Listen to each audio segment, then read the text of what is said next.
بسم اللہ الرحمن الرحیم نحمده ونصلی ونسلم علی رسولہ الکریم اما بعد۔ حضرت شیخ الحدیث صاحب کا فضائل نماز سے پہلے ایک چھوٹا سا مضمون ہے۔ فرماتے ہیں کہ اس زمانے میں دین کی طرف سے جتنی بے توجہی اور بے التفاتی کی جا رہی ہے وہ محتاج بیان ہے، یہاں تک کہ اہم ترین عبادت نماز جو بالاتفاق سب کے نزدیک ایمان کے بعد تمام فرائض پر مقدم ہے اور قیامت میں سب سے پہلے نماز ہی کا مطالبہ ہوگا، اس سے بھی نہایت غفلت اور لاپرواہی ہے۔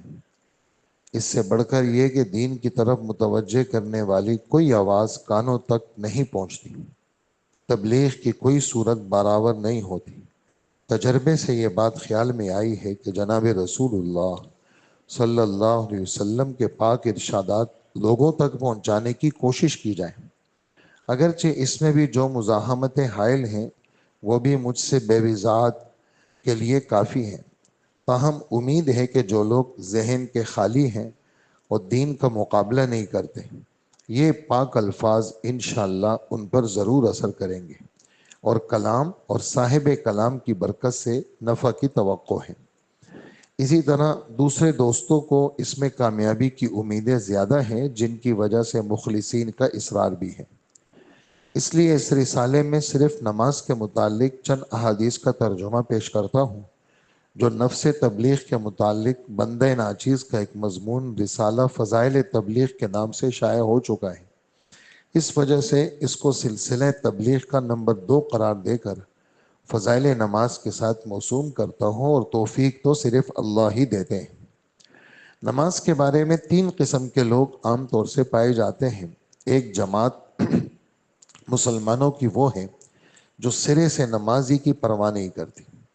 دوسرا گروہ وہ ہے جو نماز تو پڑھتا ہے لیکن جماعت کا اہتمام نہیں کرتا۔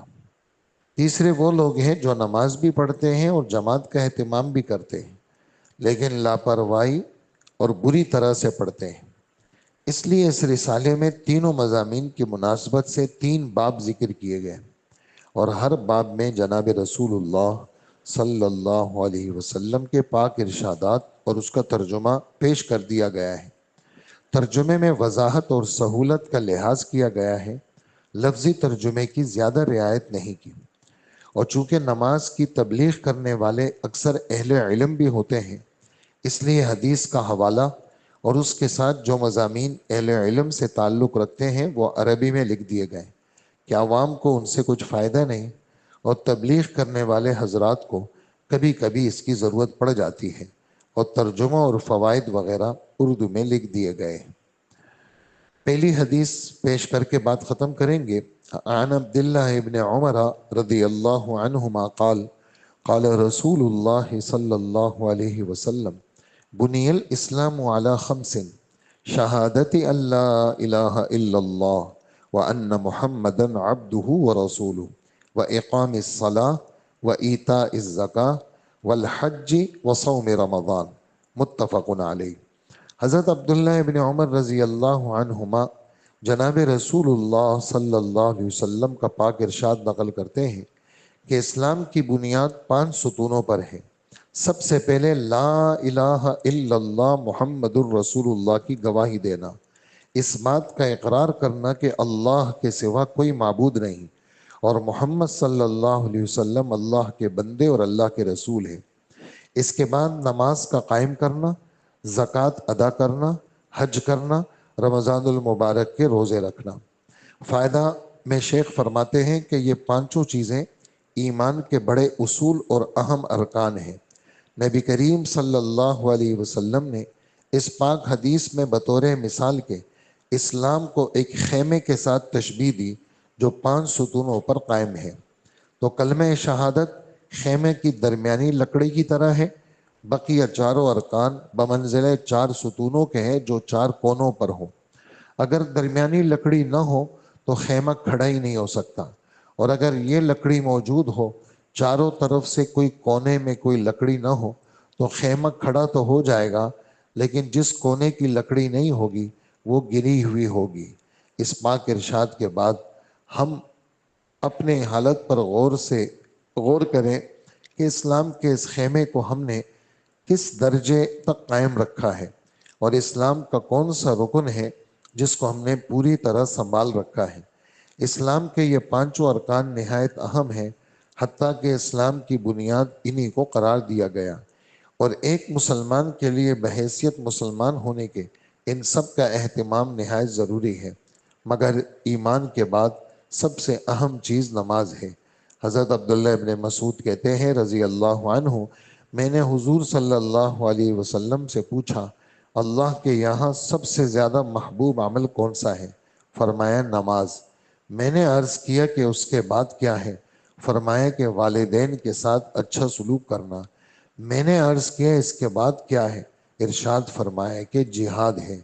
ملا علی قاری رحمۃ اللہ علیہ فرماتے ہیں، اس حدیث میں علماء کے اس قول کی دلیل ہے کہ ایمان کے بعد سب سے مقدم نماز ہے، اور ایک اور حدیث سے بھی اس کی تائید ہوتی ہے جس میں ارشاد ہے الصلاۃ خیر موضوع، بہترین عمل جو اللہ نے بندوں کے لیے مقرر کیا ہے وہ نماز ہے۔ احادیث میں یہ مضمون کثرت سے وارد ہوا ہے کہ تمہارے سب اعمال میں سب سے بہتر عمل نماز ہے، چنانچہ کافی سارے صحابہ سے یہ والی بات نقل کی گئی ہے کہ اپنے وقت پر نماز پڑھنا افضل ترین عمل ہے۔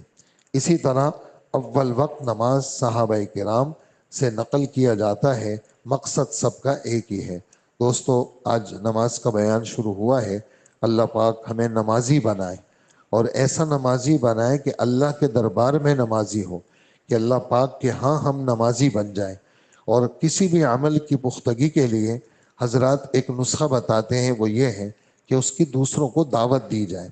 جتنا آدمی دوسروں کو دعوت دے گا اللہ اس کو پکا کریں گے۔ اللہ نے دعوت میں یہ تاثیر رکھی ہے، جب آدمی دعوت دیتا ہے فکر کے ساتھ تو اللہ پاک دوسروں کو جب ہدایت دیں گے، اس کو اللہ پاک عمل پہ پکا کریں گے۔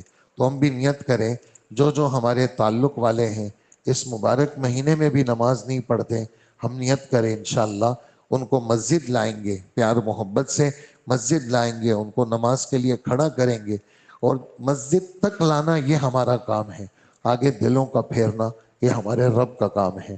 اللہ پاک ہمیں عمل کی توفیق عطا فرمائے۔ اللہم صلی علی سیدنا و مولانا محمد وآلہ واصحابہ اجمعین۔ اے اللہ ہمارے گناہوں کو معاف فرما، اے اللہ ہمارے حال پہ رحم فرما، اے اللہ رمضان المبارک تیزی کے ساتھ گزر رہا ہے، ہمیں اس کی قدردانی نصیب فرما۔ اے اللہ ہمارے چھوٹے بڑے سارے گناہ معاف فرما۔ اے اللہ مرتے دم تک کے لیے ہم آپ سے عافیت کی درخواست کرتے ہیں، ہمیں ظاہری باطنی سلامتی عطا فرما، ہر غم اور ہر ناگواری سے ہماری حفاظت فرما، بیماروں کو شفا عطا فرما۔ گھروں میں بچے بیمار ہیں، عورتیں بیمار ہیں، بوڑھے بیمار ہیں، اللہ سب کو شفا دے دے، اور سارے مرحومین کی مغفرت فرما۔ اے اللہ خیر کا معاملہ فرما، اور شر سے حفاظت فرما، اور دعاؤں کو قبول فرما۔ وصلی اللہ وسلم علی نبینا محمد وآلہ واصحابہ اجمعین، آمین برحمتک یا ارحم الراحمین۔